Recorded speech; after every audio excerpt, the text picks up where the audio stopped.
Hey all welcome to Kulalagam. It's Sunday morning.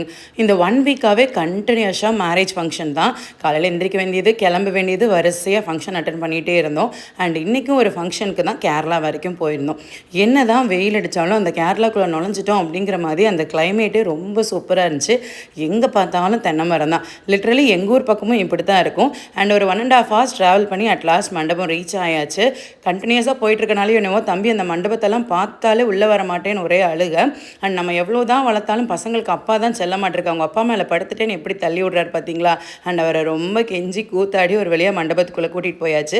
எங்கள்கிட்ட இருக்க ஒரு பெரிய மைனஸே ஒன்று, ரொம்ப ஏர்லியராக போயிடுவோம், இல்லை ரொம்ப லேட்டாக போவோம். அண்ட் நாங்கள் போனப்போ மண்டபத்தில் லிட்ரலி யாருமே இல்லை. ஸோ ஒரு வழியாக ஃபங்க்ஷன்லாம் அட்டன் பண்ணிவிட்டு ஆஃப்டர்நூன் போல் வீட்டுக்கு வந்து நல்லதாக ஒரு தூக்கத்தை போட்டு எந்திரிச்சாச்சு. அண்ட் நாளைக்கு எங்களுக்கு ஸ்கூல் திறக்க போகுது. ஸோ அவசரமாக அப்போ தான் ஷூ இல்லை, அது இல்லைன்னு எல்லாம் ஒன்று ஒன்றா பார்த்து செக் பண்ணி லாஸ்ட் மினிட் ஷாப்பிங்கும் முடிச்சுட்டு வீட்டுக்கு வந்தாச்சு.